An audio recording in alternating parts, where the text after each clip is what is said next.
এখান থেকে কিছুদিন আগে নাকি মিডিয়ার কোথাও প্রকাশ হয়েছে যে আপনি নাকি মিজানুর রহমান আনসারী হুজুরে কাফের বলছেন, এটা সত্য না মিথ্যা? হ্যাঁ, যাকে কাফের বলছি জেনে বুঝেই বলছি। এক পাগল মৌলবী এ তো জঘন্য কথা বলে ফেলছে যে আল্লাহ যেভাবে নবী রসুল নির্বাচন করতেন ওইভাবে ইউনূসকে নির্বাচন করছেন। আমি বলছি এ কথার কারণে ওই মৌলবী কাফের। বেঈমান বলা কি এত সোজা কথা? যে বেঈমান না তাকে যদি তুমি বেঈমান বলো তাহলে ফতুয়া তুমি বেঈমান হবে। যে কাফের না তাকে যদি কাফের বলো এ ফতুয়া তোমার দিকে ফিরে আসবে। এটা বড় শক্ত কথা। হাদিস হচ্ছে আল কাইয়িসু মান দানা নাফসা ওয়া আমিলা লিমা বাদাল মাউত। দুনিয়াতে সবচেয়ে চালাক মানুষ তো সে যে ব্যক্তি আত্মসমালোচনা করতে জানে, নিজেকে কন্ট্রোলে রাখে, নিজের দোষ খোঁজে, মানুষের দোষ খোঁজে না। আয়নার সামনে দাঁড়াইয়া আমরা কি অন্যের চেহারা দেখি না, নিজেরটা? আমরা যখন বাজারে ঘাটে যাই, কোথাও বেড়াইতে যাই, আয়নার সামনে খাড়াই না? খাড়াই কারণে যে আমার কোনো জায়গায় ময়লা লেগে আছে কিনা, আমার দাঁতের কোনায় ময়লা আছে কিনা, চুলগুলো এলোমেলো কিনা, দাড়িগুলা পরিপাটি কিনা। কারণ যদি আমি এই ময়লা দাঁত লইয়া বাহিরে যাই, মানুষ দেখলে আমার খারাপ কথা বলবে।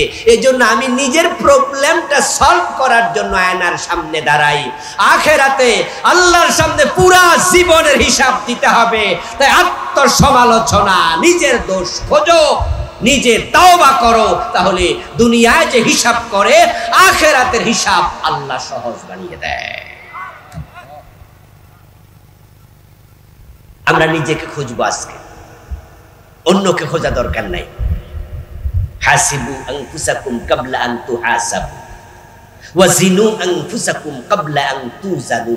ফারুক আজম ওমর রাদিয়াল্লাহু তাআলা আনহু বক্তব্য। ওমর বলতেন যে আল্লাহর কাছে হিসাব দেওয়ার আগে নিজের হিসাব একটু নিজে করো। আল্লাহ তোমার আমল নামা ওজন দেবে। আল্লাহর কাছে ওজন হওয়ার আগে নিজে যে কি আমল করো, নিজেরটা নিজ ওজন দিও। হাসরের ময়দানে যে মানুষগুলো ডান হাতে আমল নামা পাবে তারাই মুক্তি পেয়ে যাবে। তাদের হিসাব হবে বড় সহজ। وأما من أوتي كتابه بيمينه فسوف يحاسب حسابا يسيرا وينقلب إلى أهله مسرورا।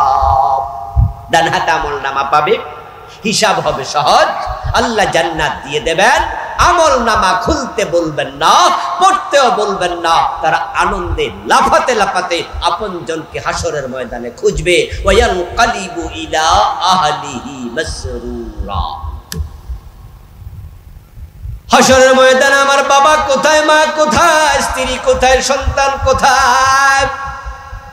ডান হাতে আমল নামা পাওয়ার পরে মানুষ খুঁজে বেড়াবে।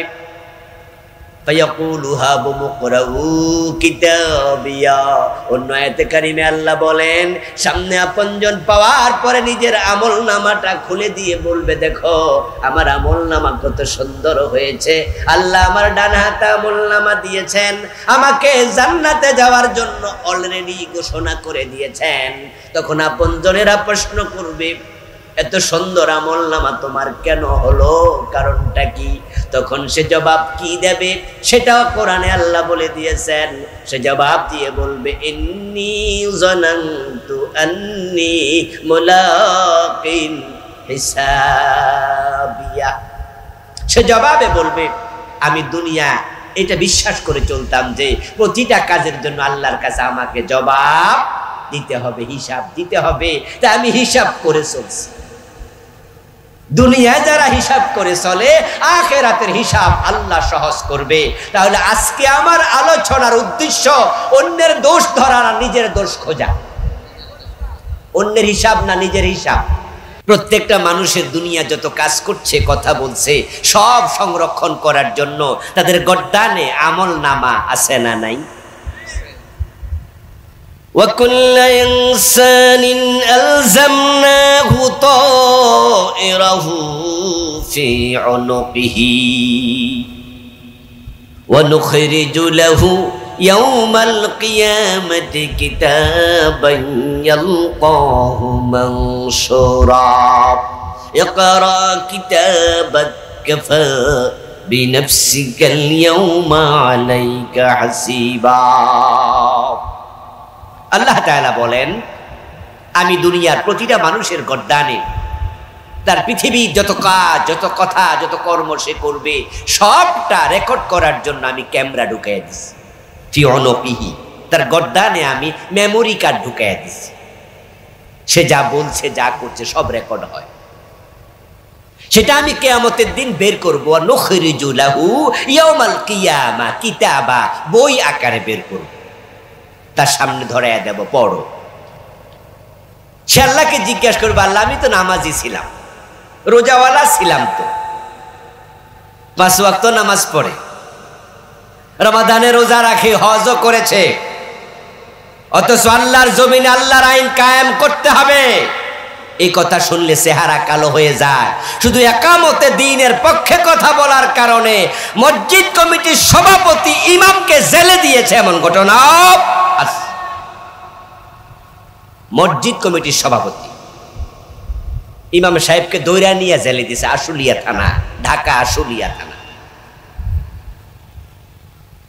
ওই ইমাম জেল থেকে বের হয়ে আমাকে ফোন দিল, আমাকে জানালো যে ভাই, আমার সভাপতি আমারে ধৈরা নিয়ে পুলিশে দিছে। এখন সে দেশে নাই, ওই জালেম পালিয়ে গেছে। এলাকার চেয়ারম্যান ছিল, জুমায় হুজুর আলোচনা করেছে, ওই আলোচনা চেয়ারম্যানের পছন্দ হয়নি, গায়ে লাগছে।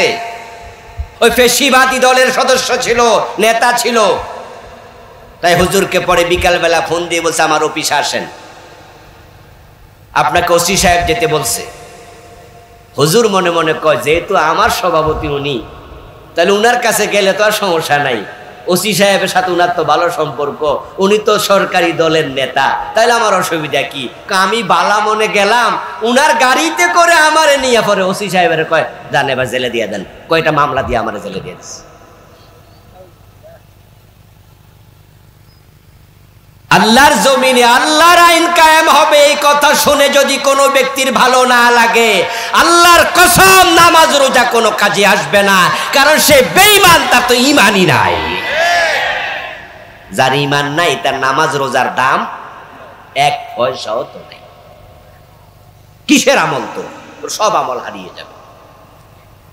প্রিয় ভাইরা, কাদিয়ানী নামে একটা গোষ্ঠী কি বাংলাদেশে নাই? যারা কাদিয়ানী তাদের কি মসজিদ নাই? জানেননি আপনারা? কাদিয়ানী কি নামাজ পড়ে না? বলুন তো, কাদিয়ানীরা কি মুমিন না কাফের? কাফের। যে ব্যক্তি কাফের, তার নামাজ রোজার কোনো লাভ আছে? আমার বন্ধু,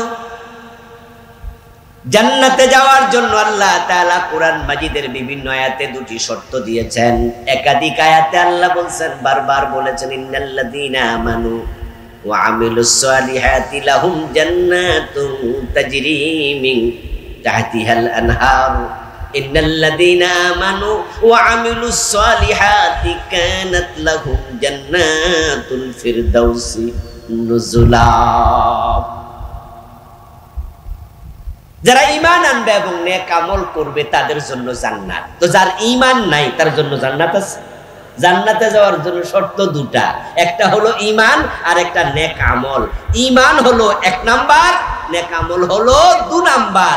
ঈমান হলো 1, নেক আমল হলো ডান পাশের 0। যদি 1 না থাকে, শূন্যের দাম।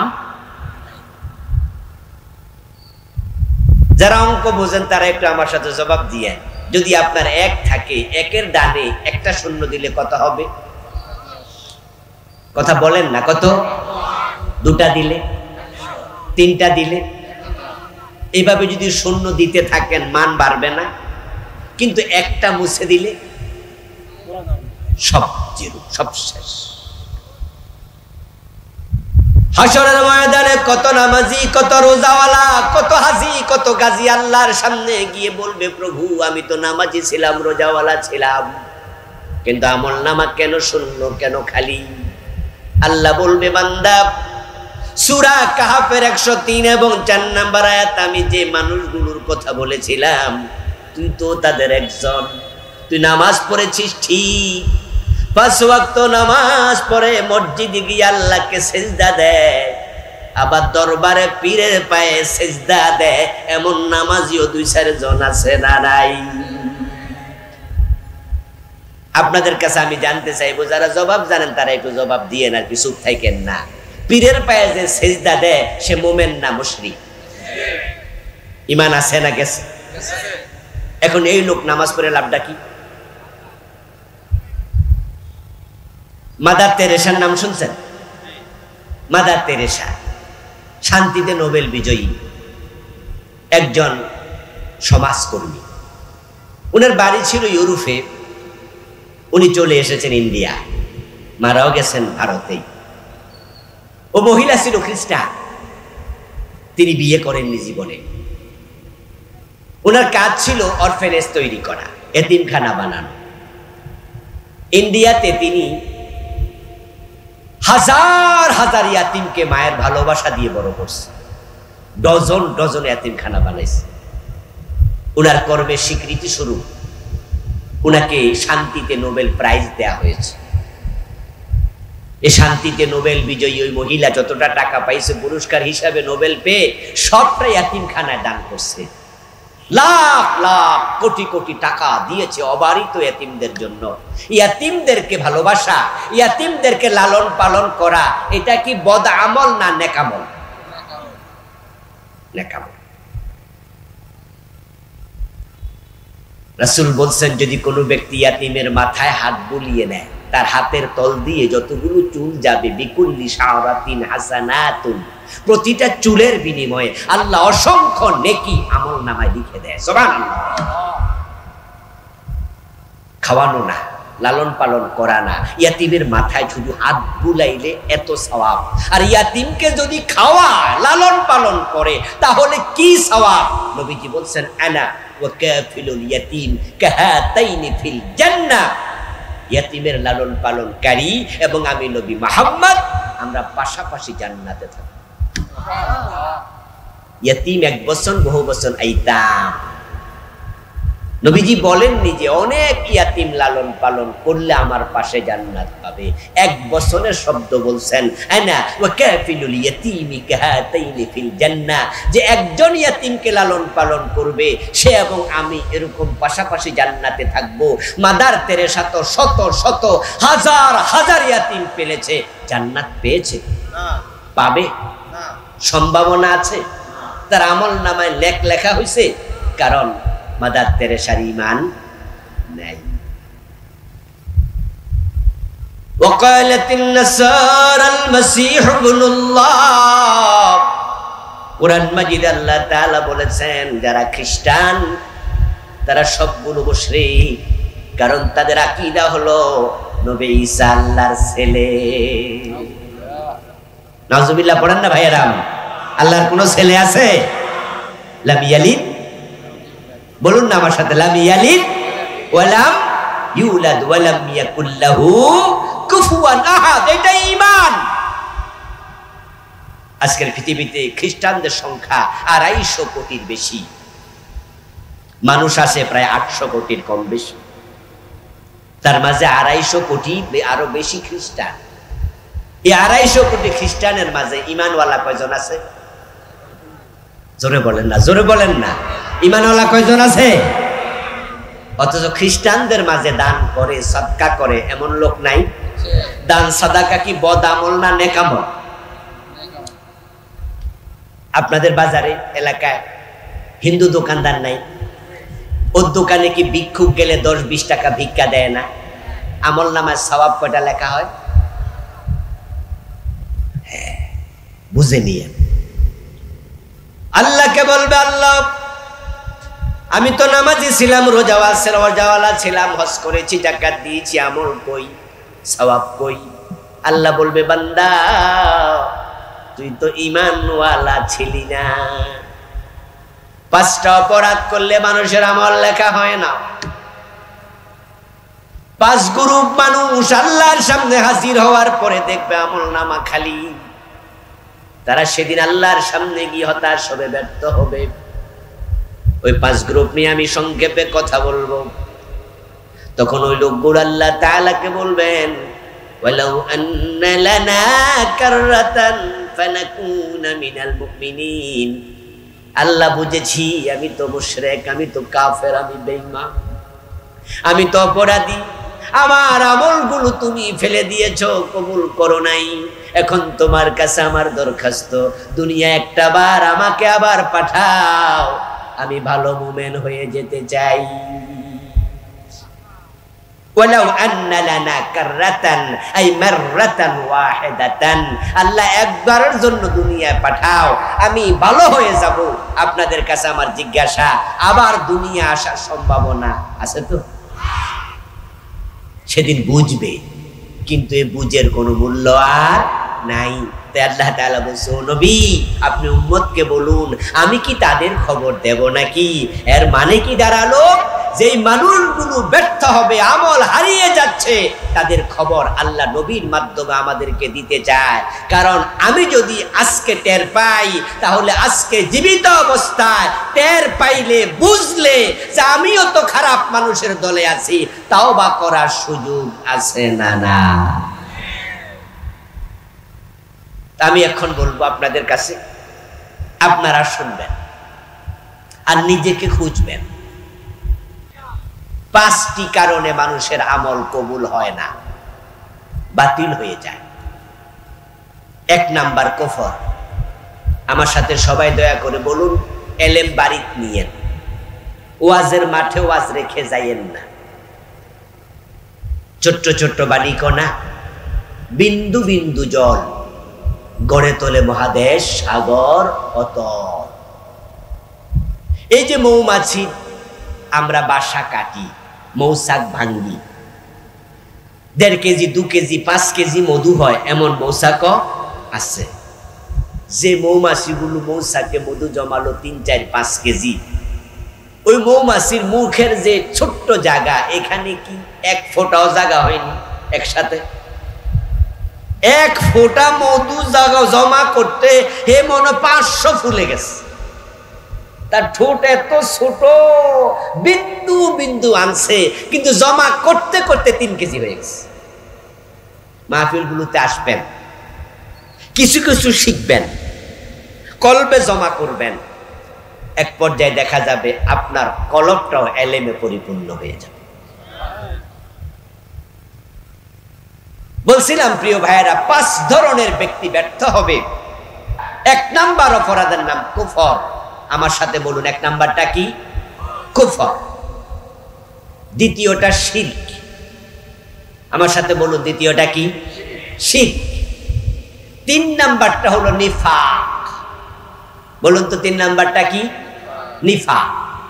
কয়টা গেল? 3টা। যে কুফর করে তাকে বলে কাফের। যে ব্যক্তি কাফের হয়, তার কোনো আমল আর কবুল হবে না, শেষ। যে ব্যক্তি শিরিক করে তাকে বলে মুশরিক। কি বলে? যে ব্যক্তি মুশরিক হয়ে যায়, তার আর কোনো আমল আল্লাহর কাছে কবুল হবে না, সম্পর্ক শেষ। এই যে আপনারা দেখতে পাচ্ছেন, এখানে বড় বড় কয়টা লাইট আছে, আপনাদের মাথার উপরও লাইট, লম্বা লম্বা লাইট আছে। আচ্ছা, লাইটের গোড়ায় যে জায়গায় তারটা ফিট করা আছে, নেগেটিভ পজিটিভের তার, যদি এক জায়গার তার খুলে দেয়, লাইট জ্বলবে তো? এত বড় হইলে জ্বলবো লাইট? 25 পাওয়ারই লাইটও জ্বলবে না, 5000 পাওয়ারইও জ্বলবে না, কারণ সংযোগ বিচ্ছিন্ন। শিরিক করলে, কুফর করলে আল্লাহর সাথে সংযোগ শেষ। আপনি তাহাজ্জুদ পড়তে পড়তে কপালে যদি কালো দাগও ফেলে দেন, 1 রাকাত আর কবুল হবে না। দ্বিতীয়টা হচ্ছে শিরক। 3 নাম্বারটা নিফাক। যে ব্যক্তি নিফাক করে তাকে বলে মুনাফিক। এই শব্দটা শুনছেন নি? এই মুনাফিকের নামে পবিত্র কোরআনে সূরা আসেনি? সূরাতুল মুনাফিকুন, আলাদা সূরা। কাফেরের নামে সূরা আসেনি? সূরাল কাফিরুন। এই 3 গ্রুপ বড় জঘন্য। এই 3টি অপরাধের কারণে ঈমানও শেষ, আমলও শেষ। 4 নাম্বার আকলুল হারাম, যে ব্যক্তি হারাম খায় তার আমল আর কবুল হবে না। হারাম খায়, সুদে টাকা লাগায় রাখছে এমন 2-4 জন আজকের মাহফিলে নাই। ঘুষ খায় এমন অফিসার নামাজি বাংলাদেশে নাই। বোনের হক দেয় না, জোর কইরা ভোগ করে এমন জালেম ভাই এই আশ্বাস আপনাদের শ্যামনগর থানায় নাই। আজকের মাহফিলে হতে পারে এখানে আছে, ওজন কম দে মালে বেজাল দে, হারাম খাচ্ছেন, আবার 5 ওয়াক্ত নামাজ পড়ে, ইমাম সাহেবের পিছনে খাড়ায় নামাজ পড়ে, অথচ সুদে টাকা লাগাই রাখছে। قال رسول الله صلى الله عليه وسلم من اشترى ثوبا ب10 دراهم فيه درهم حرام لم يقبل الله له صلاته ما دام عليه। নবীজি সাল্লাল্লাহু আলাইহি ওয়াসাল্লাম বলতেছেন 10 দিরহাম দিয়ে কাপড় কিনেছো, 9 দিরহাম হালাল, 1 দিরহাম হারাম, ওই কাপড় পরে যতই নামাজ পড়ো আর 1 রাকাত কবুল হবে না। অথচ সুদের টাকা দিয়া পাঞ্জাবি বানায়া গাদ দিয়া নামাজ পড়ে, সুদের টাকা দিয়া যায় নামাজ কিনে এর মাঝে খাড়ায়া নামাজ পড়ে, এমন নামাজি আছে না নাই? আছে। সুদের টাকা দিয়া হজে চলে যায়। সিনেমা হলের মালিক ও বেটা আবার হাজি সাহেব, সিনেমা হলের মালিক আলহাজ, আলহাজ মৌসুমী, আলহাজ শাবনূর, আলহাজ ফেরদাউস।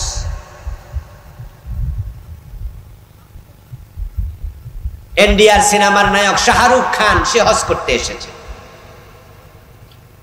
তার ছেলেটাকে নিয়ে দেখলাম বাপ বেটা 2 জনে এহরামের কাপড় পরে কাবার সামনে সেলফি তুলে তারপরে ফেসবুকে দিছে। এই রমাদানে আমি উমরায় গিয়েছিলাম, আলহামদুলিল্লাহ। ওখানে গিয়ে এবারে এই কয়দিন আগে সেখানে গিয়ে আমাদের এক ভাই বলতেছে যে এই সরকার পতনের কিছুদিন আগে নায়ক ফেরদাউস মন্ত্রী মোজাম্মেল সহ উমরা করে গেছে, আমি তাদের সার্ভিস দিছি। নায়ক ফেরদাউস উমরা করতে গেছে, উমরা থেকে এসে সিনেমা বন্ধ করছে না চালাই গেছে? দুইটা একসাথে চলে, সুদও চলে, নামাজও চলে, গোশও চলে, রোজাও চলে, সিনেমাও চলে, আবার হজও চলে, একসাথে দুটা চলতে পারে না। হারাম খেয়ে তুমি কিসের নামাজ পড়ো, কিসের হজ করো? যাকারার রাজুলা ইউতিলুস সাফারা আশআসা ওয়া গবরা ওয়া ইয়ামুদ্দু ইয়াদাইহি ইলাস সামাই ফায়াকুলু ইয়া রাব ومطعمه حرام ومشربه حرام وملبسه حرام وغذي بالحرام فأنى يستجاب لذلك। প্রিয় নবীজি বলছেন হজে গিয়েছে লম্বা সফর করে, উস্কো খুস্কো চুল, দুলি দূষরিত দেহ, কাবার সামনে খাড়াইছে, মনে মনে ভাবে এমন জায়গায় দাঁড়ায়া দোয়া করি যেখানে কত নবীর পায়ের ধুলাবালি লেগে আছে, এখানের দোয়া আল্লাহ ফিরায় না। কাবার দেয়ালের সাথে বুক লাগাইয়া মুলতাজামে বুক ঠেকাইয়া দোয়া করে আর ভাবে কত সাহাবীর বুক এ দেয়ালে লেগেছে তার কোনো হিসাব নাই, আমার আল্লাহ আমার দোয়া ফিরাবে না। তাই আকাশে হাত তুলে বলে আল্লাহ এটা দাও, সেটা দাও, সেটা দাও। অথচ রাসূল বলেন তার পেটে হারাম, তার কাপড়ে হারাম, তার রক্তে হারাম। সে যে পানি পান করেছে, ওই পানি যে বিল পরিশোধ করছে, ওই বিলের টাকাটাও ছিল হারাম।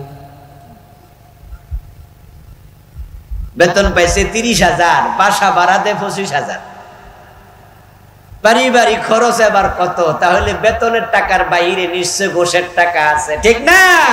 ও বেটাই ওগুলো জমাইয়া আবার হজে যাইয়া আল্লাহ রে ও আল্লাহ, রাসূল কয় কাম হবে না। বিদ্যুৎ আসার আগে, যখন বিদ্যুৎ আসেনি, আজ থেকে 20-30 বছর আগে এই এলাকায় বিদ্যুৎ ছিল নাকি? 30 বছর আগে ছিল না।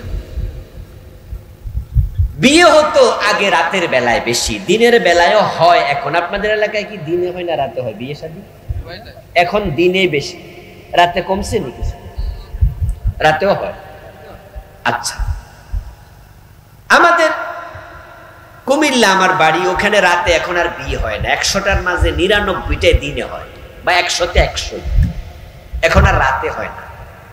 কিন্তু আমি যখন ছোট ছিলাম আমার মনে আছে 100 বিয়ার মাঝে 95টাই হতো রাতে।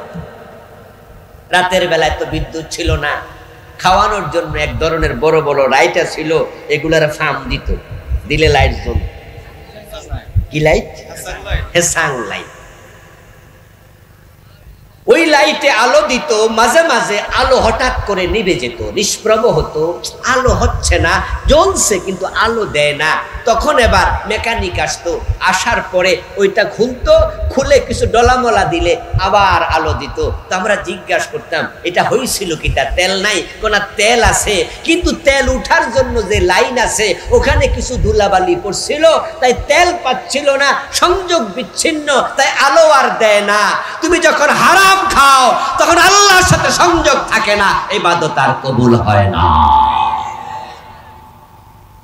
قال رسول الله صلى الله عليه وسلم ان الله طيب لا يقبل الا طيبا। সহিহ মুসলিমের হাদিস।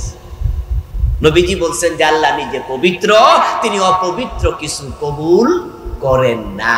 হারাম খাইলে 4 নাম্বার আকলুল হারাম, ইবাদত কবুল হওয়া বন্ধ। তবে ঈমানটা যাবে না, 4 নাম্বারটাতে ঈমান যায় না, কিন্তু আমল কবুল বন্ধ। হারাম খাইছেন তো আপনি শেষ, নামাজ রোজা হজ যাকাত দোয়া কিচ্ছু আর। আল্লাহর সামনে গিয়ে যখন শুনবেন আল্লাহ বলবে এই মিয়া তুমি হারাম খাইছো কেন, আপনি তখন আল্লাহকে বলবেন যে আল্লাহ তাইলে আমার দুনিয়া আর একবার পাঠাও, আমি আর হারাম খাবো না। পাঠাবে তো? 5 নাম্বার সাহিবুল বিদআহ,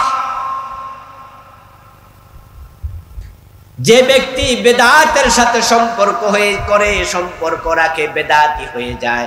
নবীজি বলছেন বেদাতির নামাজ রোজা হজ যাকাত সরফান ওয়ালা আদলান ওয়ালা জিহাদান, তার নামাজ রোজা হজ যাকাত জিহাদ, বেদাতির কোনো আমল কবুল হয় না। 5টা জানলাম আমরা। 1 নাম্বার কুফর, 2 নাম্বার শিরিক, 3 নাম্বার নিফাক, 4 নাম্বার হারাম খাওয়া, 5 নাম্বার বেদাতের সাথে জড়িত হওয়া। এখন কুফর গুলো চেনা, শিরিক গুলো জানা প্রয়োজন আছে না নাই? আল্লাহর অসংখ্য বান্দা আছে যারা কুফরি করছে কিন্তু তারা জানে না তারা যে কুফরি করছে। তারা আল্লাহর সামনে গিয়ে বলবে আল্লাহ এটা যে কুফর আমি তো জানতাম না। আর মনে মনে আমাদের দেশের লোকেরা কিভাবে জানেন, আমি দেখেছি ছোটকালে চা দোকানে বসে তো সকালবেলা নাস্তা পানি করতাম, যদি এখন আর চা দোকানে বসা হয় না তেমন, কিন্তু চা দোকানে দেখতাম গল্প করতে করতে অনেকে কইতো হুজুররা জানেও বেশি, হুজুরদের হিসাবও হইব বেশি, আর আমরা জানিও কম, হিসাবও কম। আল্লাহরে আপনি বলে দেবেন যে আল্লাহ আমি জানি না। আচ্ছা আপনাদের কাছে আমার জিজ্ঞাসা, প্রত্যেকটা ভাই জবাব দিবেন যারা বোঝেন, চুপ থাকবেন না প্লিজ। না বুঝা বিষ খাইলে অসুবিধা আছে?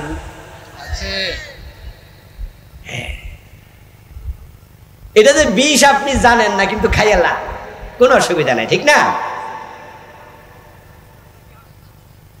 আল্লাহর সামনে বলবেন আল্লাহ এটা কুফর আমি জানি না, আর আল্লাহ বলবেন তাই বুঝি যাও জান্নাতে ঢুকে যাও, যেহেতু জানো না তোমার সব মাপ।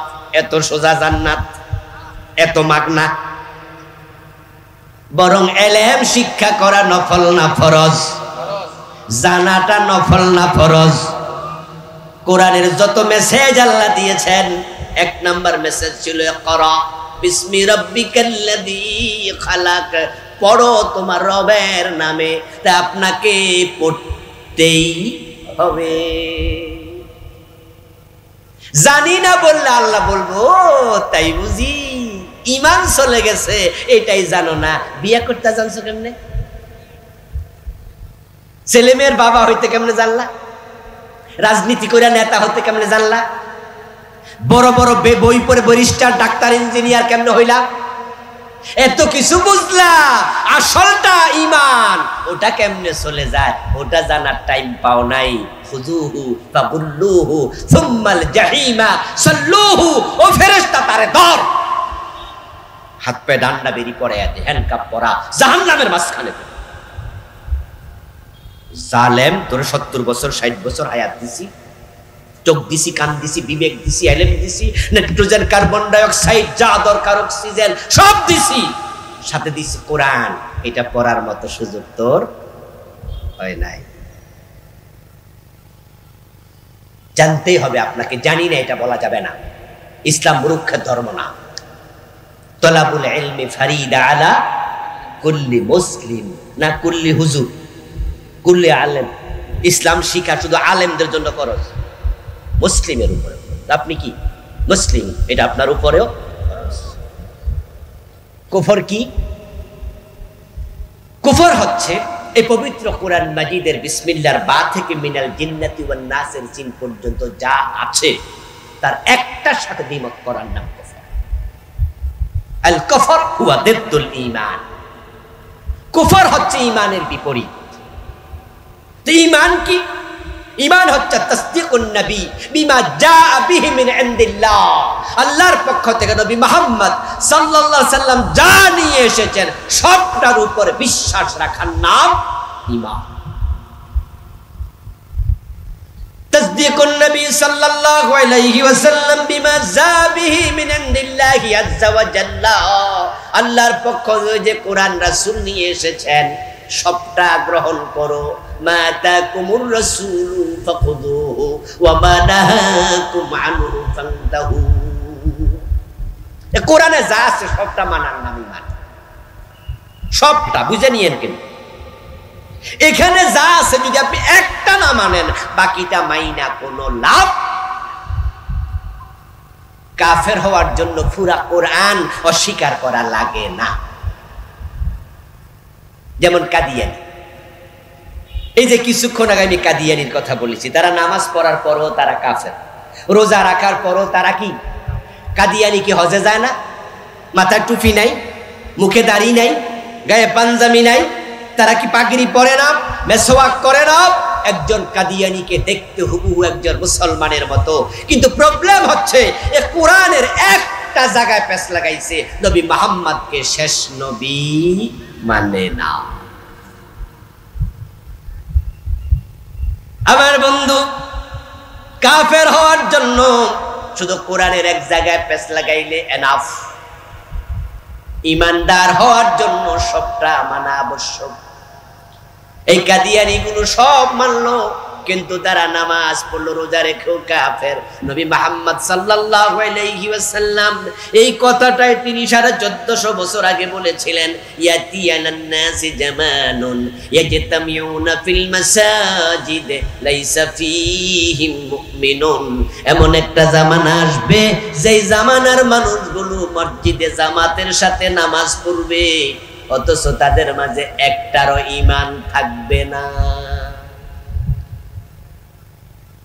ইয়াজতামিউনা ফিল মাসাজিদ, মসজিদগুলোতে নামাজ পড়বে, লাইসা ফিহা। উঠছো কেন তোমরা? এই ফলাপান উঠলো কি একসাথে ওঠে? বোঝে না, না বুঝলে তো বড় বিয়া করে ঘর জামাই থাকা লাগে। ওঠার নিয়ম হলো যদি কেউ ওঠেও তাহলে কয় কানে কানে যে তুই উঠতে যা, 2 মিনিট পরে আমি আইতাছি, ঠিক না? তাহলে আর পরিবেশ নষ্ট হয় না। প্রিয় ভাইয়ের আলোচনা কি বুঝতেছেন আপনারা? কথা বুঝেন। এমন জামানা আসবে মানুষেরা জামাতের সাথে নামাজ পড়বে, কিন্তু একটারও ঈমান থাকবে না। ঈমান যে নাই সেটা বুঝবেই না। সে অবস্থাটা বেশি হবে কিয়ামতের আগে। নবীজি বলছেন, তাকুনু বাইনা সাআতি ফিতান কাকিতাইল লাইলিল মুসলিম। কিয়ামতের আগে এত ফিতনা আসবে, সূর্য ডুবে গেলে চারদিক থেকে যেমন অন্ধকার ধেয়ে আসে, কিয়ামতের আগে পৃথিবীর চারদিক থেকে কুফরির ফিতনা, শিরকের ফিতনা, নিফাকের ফিতনা এমন বেশি বের হবে, ইসবিহুর রাজুলু মুমিনান ফায়ুমসি কাফিরা। ওই ফিতনার জামানায় মানুষগুলো সকাল বেলায় মুমিন থাকবে, সন্ধ্যা বেলায় কাফের হয়ে যাবে।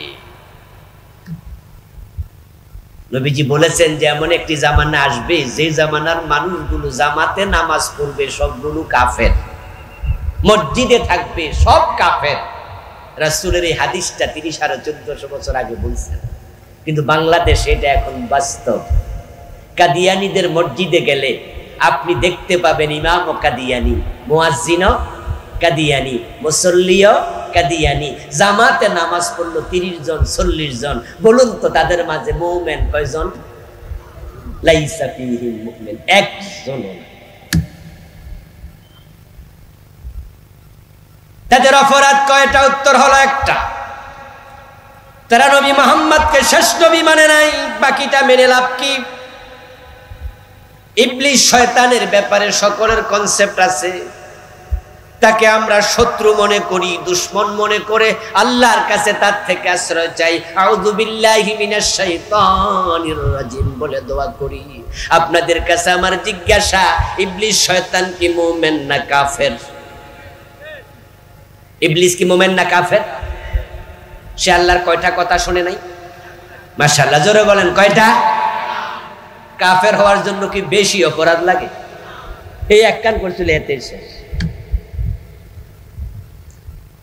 ইবলিসকে আল্লাহ বলেছিল আদমরে সিজদা করো, সে করে। আল্লাহ প্রশ্ন করেছিল মা মানাআকা আল্লা তাসজুদা ইয আমারতুকা, ও ইবলিস সে সিজদা করতে বলেছিলাম কেন করলি না?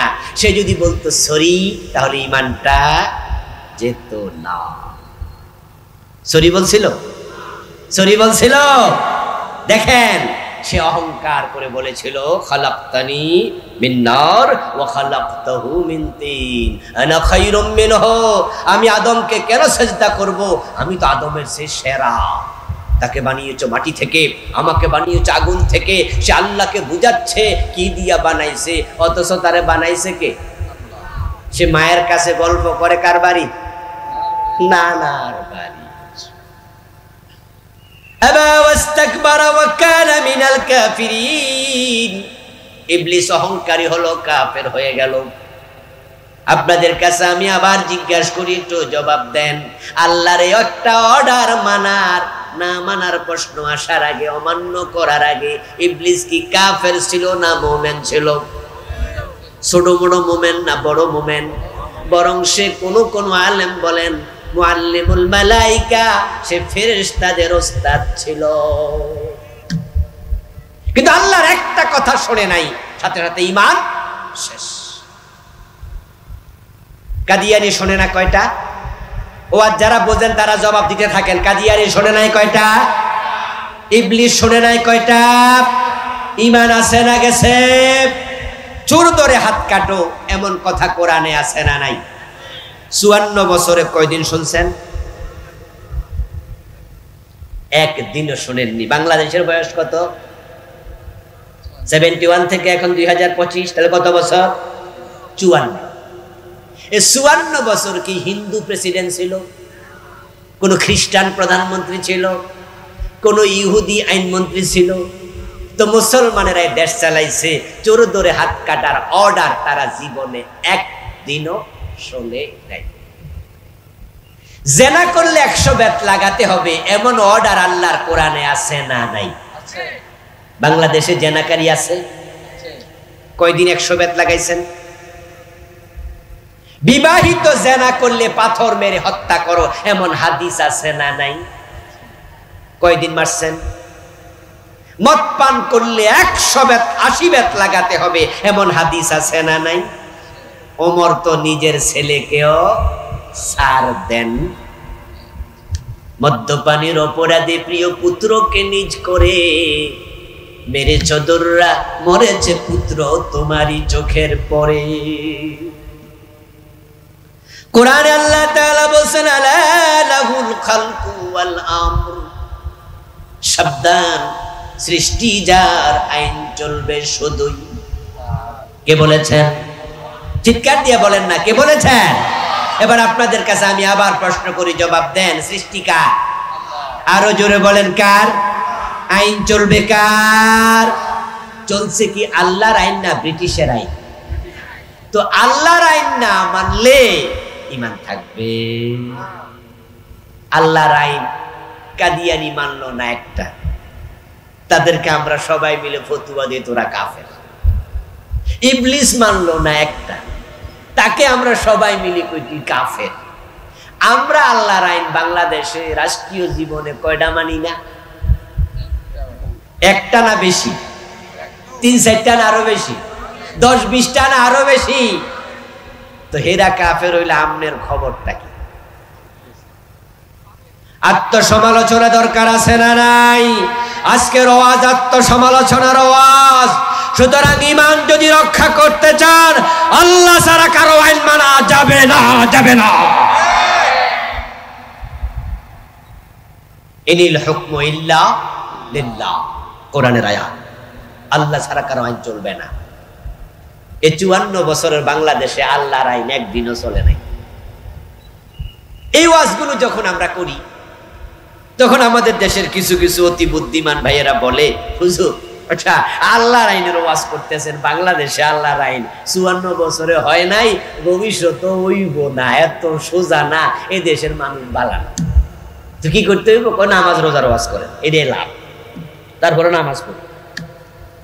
আচ্ছা আমি বলি, আল্লাহর আইন মানার চিন্তা যদি না থাকে, কুফরি থাকে, নামাজ পড়ে লাভটা কি? ঈমান আগে না আমল আগে? জোরে বলেন, ঈমান আগে না আমল আগে? বাংলাদেশে আল্লাহর আইন হলো কি হলো না, কবে কায়েম হবে এটা আমিও জানি না। আল্লাহর আইন আমি ওয়াজ করলে কালকে কায়েম হয়ে যাবে এত সোজা না, এটা আমিও বুঝি। এরপরে এই ওয়াজ একটা কারণেই করি, আমি জানি আল্লাহর আইন পরিপূর্ণ মানতে যারা রাজি হয় না তারা বেঈমান হয়ে যায়। আমরা বেঈমান হয়ে মরতে চাই না।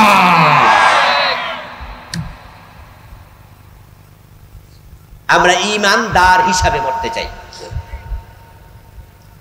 এই জন্য আমাদের জীবনে একটি বিদ্রোহী ঘোষণা আছে। বিদ্রোহী ঘোষণা হলো, আল্লাহ ছাড়া কারো আইন মানব না। এবার জেলে নাও, জেলে চলে যাও। ফাঁসিতে ঝুলাবে, ফাঁসিতে ঝুলতে রাজি হয়ে যাব, কিন্তু আমি ঘোষণা দিতেই থাকবো, আল্লাহ ছাড়া কারো আইন মানি না। এটা ঈমান। এর বিপরীতে যাবেন কুফর। এখন কি কি কুফর বাংলাদেশে আছে এ নিয়ে আমি বই লিখেছি।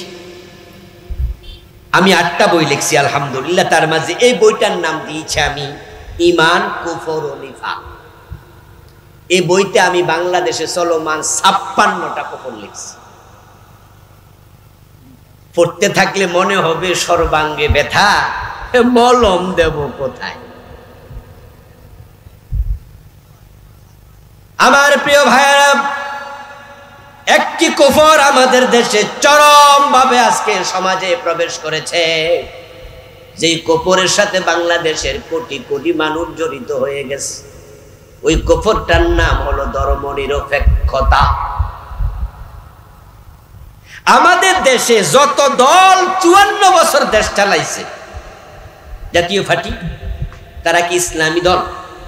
ধর্মনিরপেক্ষ। বিএনপি ইসলামী দল, ধর্মনিরপেক্ষ। আওয়ামী লীগ ইসলামী দল, ধর্মনিরপেক্ষ। তারা 3 দলই কোনোদিন দাবি করে নাই যে আমরা ইসলামী দল। প্রেসিডেন্ট এরশাদ কইছে যে আমি ক্ষমতা গেলে ইসলাম কায়েম করবো, চোর ধরে হাত কাটবো, ডাকাত ধরে শুলে দেবো, জেনা করলে বেত লাগামো, মদ খাইলে 80 বেত দেবো, আল্লাহর আইনে দেশ চালামো। বিএনপি কোনোদিন কইছে? আওয়ামী লীগ কোনোদিন কইছে? বলে নাই। তাদের দোষ দিতে পারবেন না কিয়ামতের দিন। তারা বলেনি যে আমরা ক্ষমতায় গেলে কোরআনের আইনে দেশ চালাবো।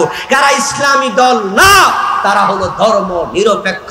সুতরাং ধর্মের ব্যাপারে যারাই নিরপেক্ষ থাকে, আল্লাহর কসম তারা বেঈমান, বেঈমান, বেঈমান হয়ে যায়।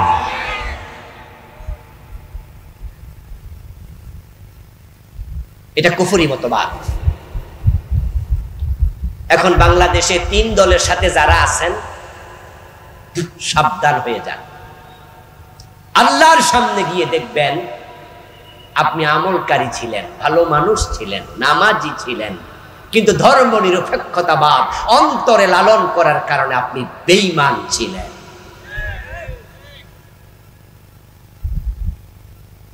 আমার এই কুফর নামক বইতে আমি সেকুলারিজম ধর্মনিরপেক্ষতাবাদের সংজ্ঞা এনেছি। বিশ্ববিখ্যাত ডিকশনারি, কেমব্রিজ ডিকশনারি, অক্সফোর্ড ইউনিভার্সিটিরও নাম, আবার ডিকশনারিরও নাম। আমার বইতে আমি বিশ্ববিখ্যাত কেমব্রিজ ডিকশনারি থেকে সেকুলারিজম ধর্মনিরপেক্ষতার ডেফিনেশন এনেছি, সংজ্ঞা এনেছি। Secularism, the belief that religion should not be involved with the ordinary social and political any activity of a country. ধর্মনিরপেক্ষতা একটা বিশ্বাসের নাম। বিশ্বাস। ঈমান শব্দের অর্থ কি? সবাই বলেন না, বলেন না, ঈমান অর্থ কি? সেকুলারিজম, দে বিলিভ, একটা বিশ্বাস। বেঈমান বলা কি এত সোজা কথা? যে বেঈমান না তাকে যদি তুমি বেঈমান বলো তাহলে ফতুয়া তুমি বেঈমান হবে। যে কাফের না তাকে যদি কাফের বলো এ ফতুয়া তোমার দিকে ফিরে আসবে। এটা বড় শক্ত কথা। ধর্মনিরপেক্ষতা কুফরি মতবাদ, এটা আমি বানাইয়া বলিনি। ডেফিনেশন, সংজ্ঞা হচ্ছে সেকুলারিজম, দি বিলিভ, বিশ্বাসের নাম। Religion should not be involved. রাষ্ট্র, political activities and social activities, রাজনীতি, সামাজিক জীবন, এগুলাতে ধর্ম কোনো প্রভাব রাখবে না। ধর্মের কোনো আইন চলবে না। রাজনীতি হবে ধর্মের বাহিরে, সমাজ চলবে ধর্মের বাহিরে। এই বিশ্বাস লালন করার নাম সেকুলারিজম। যদি ইসলামের বাহিরে সমাজ চলে, এটা বিশ্বাস করো, তোমার ঈমান থাকবে। বরং আল্লাহর বক্তব্য হলো দুখুলু ফিস-সিলমি কাফা। মুসলমান হওয়ার পরে তোমার দায়িত্ব হলো পুরা জীবন ইসলামে ঢুকাতেই। একে চায় ক্ষমতা দেয়, এই কথা যে কত সত্য। প্রফেসর ইউনূসের দিকে তাকাও, এই বেটা কল্পনাও কোনোদিন করে নাই যে বড় চেয়ারে বসবে। কারণ কয়দিন আগেও তো 8 তলা বিল্ডিং এ পায়ে হেঁটে উঠে হাজিরা দিছে, ঠিক না? লিফট বন্ধ করে দিছে, বিদ্যুৎ নাই বলে। 84 বছর বয়স, হাইটা উঠো, 8 তলা হাইটা উঠছে। ডক্টর ইউনূস মনে মনে কত ভাবছে, এই সরকার যদি ক্ষমতায় আরো 5-7 বছর থাকে তাহলে কয় বছর যে জেল হয় ইউনূস মিয়ার আল্লাহ জানে। কারণ যে বড় বড় মামলা দিছে প্রতিটা 5-7 বছর কইরা হইলো হয়তো 150-200 বছর জেল। এই বড় চেয়ারে বসে ডক্টর ইউনূস বাংলাদেশ চালাবে, এটা স্বপ্নেও কোনোদিন ভাবে নাই। বিপ্লব করলো কারা? শহীদ হলো কারা? রাস্তায় নামলো কারা? আর ক্ষমতার বড় চেয়ারে বইল কেডা? পোলাপান বিপ্লব করার পরে ইউনূস মিয়ার নাম্বার সংগ্রহ করে উনাকে বিদেশে থাইকা ফোন দিয়া কয়, স্যার আপনি একটু দেশে আইসা বড় চেয়ারটাতে বসেন। প্রমাণ হয়ে গেল ক্ষমতা আসলে ব্যক্তির হাতে না, ক্ষমতা কার হাতে? আবার যাকে আল্লাহ 15 বছর ক্ষমতায় রেখেছিল তাকে ক্ষমতা তিনি দিয়েছিলেন, কিন্তু আল্লাহ ওয়ালাদের সাথে বাড়াবাড়ি করেছে, কোরআনের সাথে করেছে। এই জন্য আল্লাহ তাকে দাদার বাড়ি দিল্লি পাঠিয়ে দিয়েছে। কত ইজ্জু মান তাশা কত যিল্লু মান তাশা বিয়াদিকাল খায়র ইন্নাকা আলা কুল্লি শাইইন কাদির। আমার বন্ধু, হিন্দুদের যখন দুর্গা পূজা আসে তখন মুসলমানের সন্তানরা আবার মুশরিক হয়, কেউ কাফের হয়। পূজা করলো কে? কাফের হইল কে? পূজা করছে হিন্দু, কাফের মুসলমানের সন্তান, মুশরিক হয় মুসলমানের সন্তান। কিভাবে হয় শুনবেন? বুঝেন না তো, না বুঝে হচ্ছেন আর কি। ছাগলের 3 নাম্বার বাচ্চা লাফাইয়া শুধু সময় কাটছে। আপনাদের এলাকায় ছাগল আছে তো?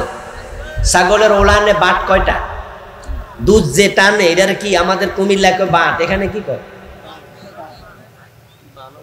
বান। আচ্ছা বান তো বোঝেন। ছাগলের ওলানে বান কয়টা? তো বাচ্চা 3টা হইলো, 2টা খায় আর একটা কি ফাওলা। দুর্গা দেবী বানাইলো হিন্দু, কালী বানাইলো হিন্দু, লক্ষ্মী বানাইলো হিন্দু, পূজা করলো হিন্দু। ও বেটা তো মুশরিক আগ থেকে, মুসলমানের সন্তান তুমি উলালে মুশরিক হও। কারণ হচ্ছে যখন হিন্দুদের দুর্গা পূজা আসে এদেশে একটা স্লোগান মুসলমানের সন্তানরাও বলে, সেটা হচ্ছে ধর্ম যার যার, উৎসব সবার।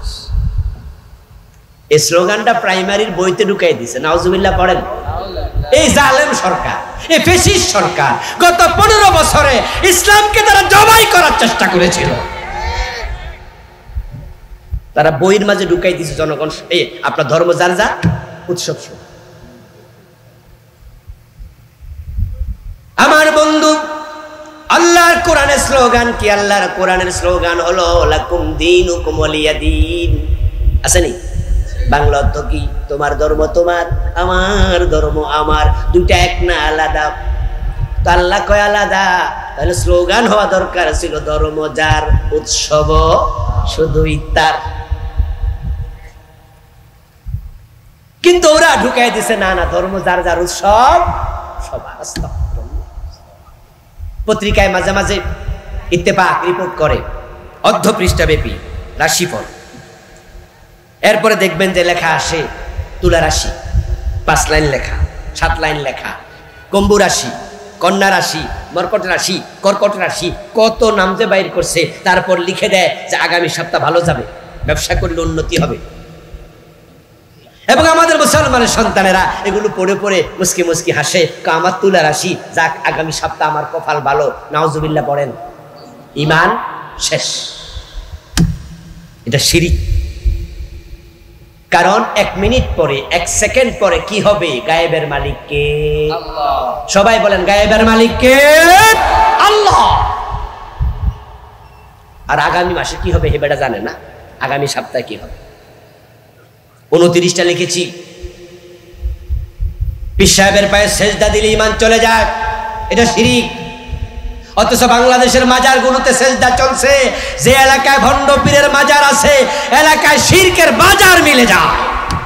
মাজারে মানত করা শিরক, মাজারের কাছে চাওয়া শিরক, মাজারে সেজদা করা শিরক। কারণ ইবাদতের মালিক কে? সেজদার মালিক কে? ঠিক মসজিদে গিয়ে আল্লাহর আইন মানবেন, আবার আদালতে মানুষের আইন মানবেন, এটাও শিরক। কারণ ইবাদতের মালিক আল্লাহ, আইনের মালিক আল্লাহ।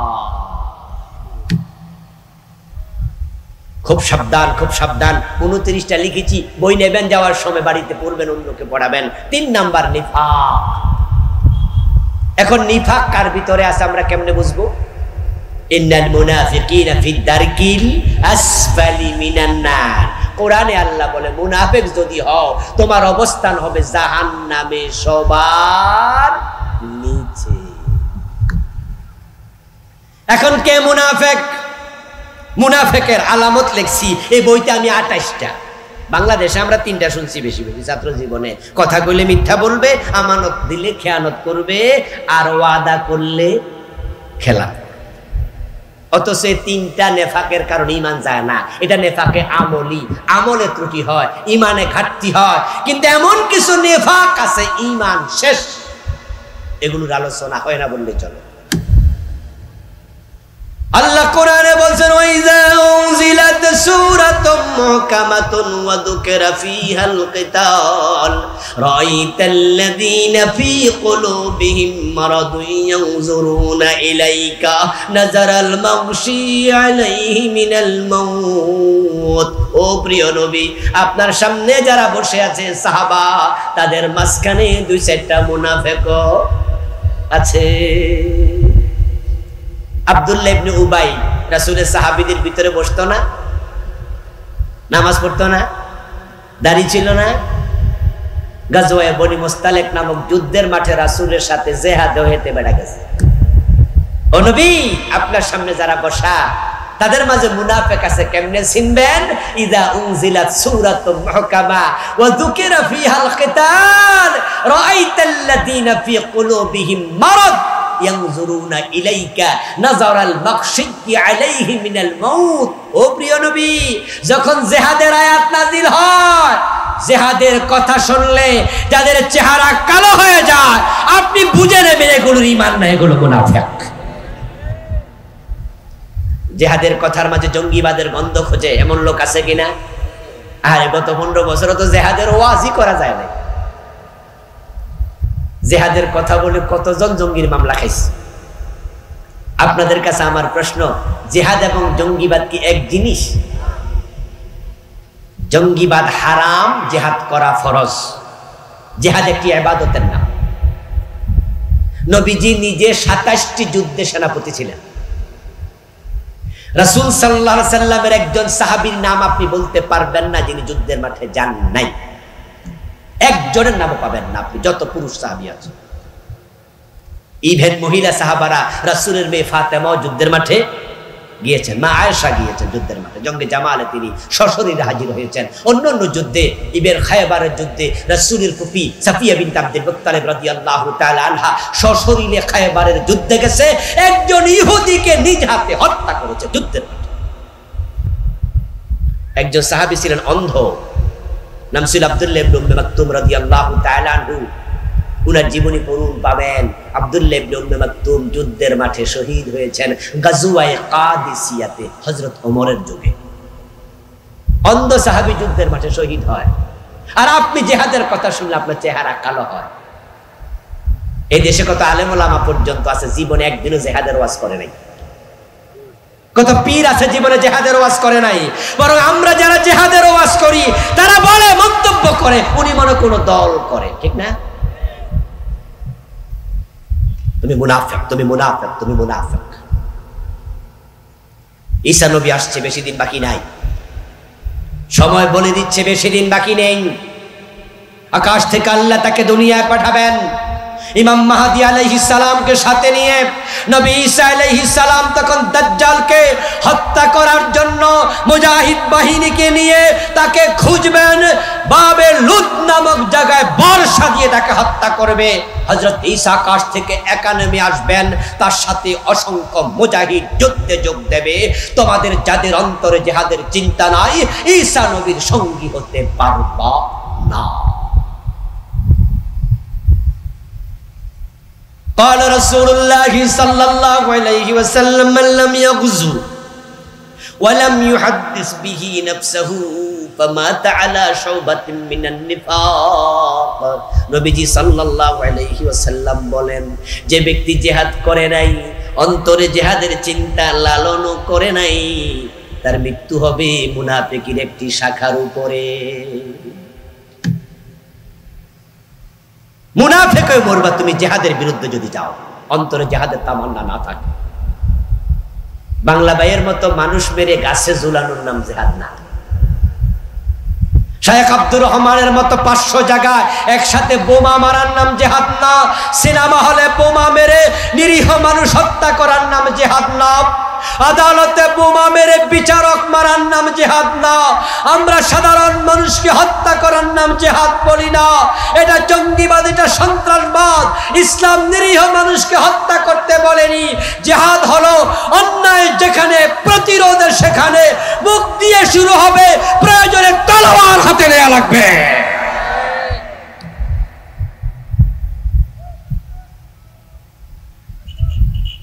প্রিয় ভাইরা, নেফাক করবেন না, নেফাক গুলো চিনবেন। নেফাক ইতিকাদি থাকলে ঈমান শেষ। 4 নাম্বার, হারাম খাবেন না।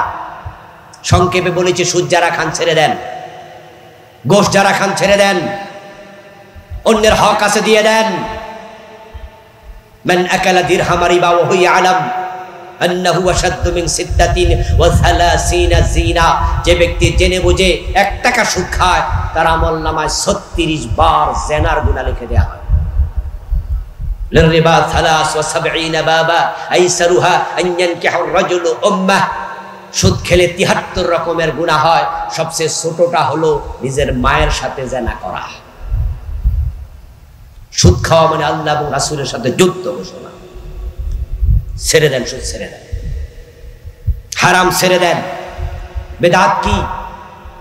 বেদাত নিয়ে আমি আলাদা বই লিখেছি, বাংলাদেশে চলমান 38টা লিখছি বেদাত। না চিনলে কিভাবে বাঁচবেন? কিভাবে বাঁচবেন? হাসরের ময়দানে বেদাতীদেরকে রাসূলুল্লাহর হাউজে কাউসার থেকে তিনি পানি পান করতে দেবেন না, সৌখান বলে তাড়িয়ে দেবেন।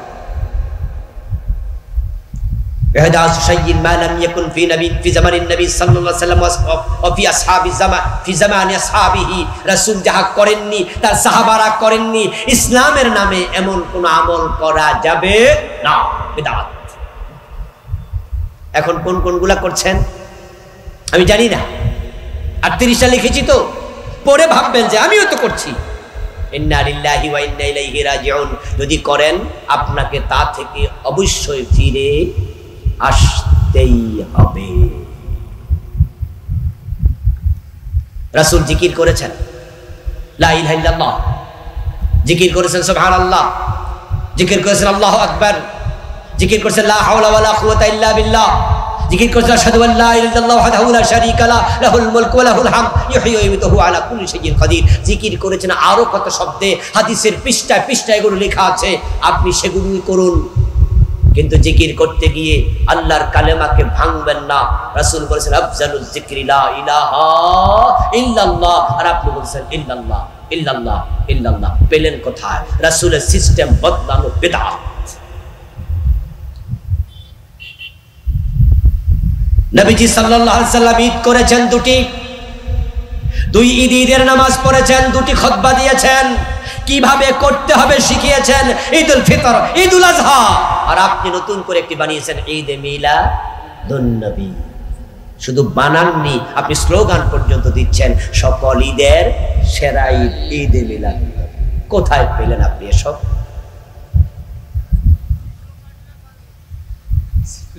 যখন নামাজ শেষ হতো প্রিয় নবী নামাজের সালাম ফিরিয়ে তিনি 3 বার পড়তেন আস্তাগফিরুল্লাহ, একবার পড়তেন আল্লাহু আকবার, একবার পড়তেন আয়াতুল কুরসি, 33 বার সুবহানাল্লাহ, 33 বার আলহামদুলিল্লাহ, 34 বার আল্লাহু আকবার, একবার পড়তেন আল্লাহুম্মা লা মানিআ লিমা আতাইতা ওয়া লা মু'তিয়া লিমা মানা'তা ওয়া লা ইয়ানফা'ু যাল জাদ মিনকাল জাদ।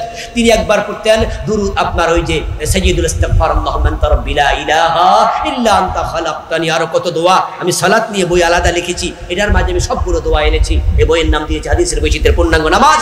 কিন্তু আমরা সালাম ফিরাইয়া এই দোয়াগুলোর কাছে দাঁড়ায়ও নাই, আমরা সালাম ফিরে আল্লাহুম্মা।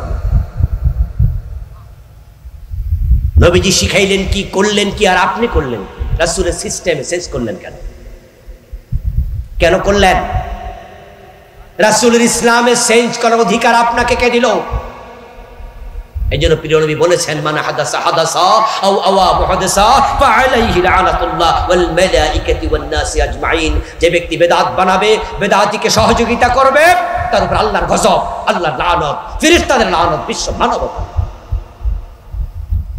وقال النبي صلى الله عليه وسلم حلت شفاعتي لأمتي إلا صاحب بدعة।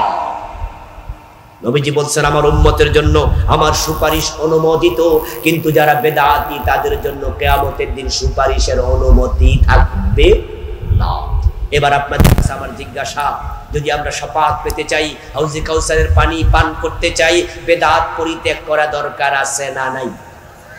তো না চিনলে কেমনে পরিত্যাগ করবেন? এই জন্য পড়ুন, শিখুন, অনলাইনে সার্চ করুন, বেদাত লিখে দেন, গুগলে গিয়ে দেখবেন বেদাতের তালিকা আসবে। শিরিক লিখে দেন, শিরিকের তালিকা আসবে। কুফর লিখে দেন, কুফরের তালিকা আসবে। পকেটে টাকা আছে, লাইব্রেরি থেকে বই কিনুন, আমিও লিখেছি, আমার বই ড্রাইভার থেকে নেন, পড়বেন, পড়াবেন, জানবেন, জানাবেন, শিখবেন, শিখাবেন, নিজের জীবনে মেনে চলবেন। আল্লাহ তাআলা যদি আপনাকে সহযোগিতা করে, সাহায্য করে, তাহলে জান্নাতের পথ খুঁজে পাবেন ইনশাআল্লাহ। হাযা মা ইনদি ওয়াল ইলমু ইনদাল্লাহ আলাইহি তাওয়াক্কালতু ওয়া ইলাইহি উনীব। প্রিয় ভাইরা, আলোচনা শেষ করলাম। মাহফিল কমিটির কোনো কথা থাকলে তারা বলবেন।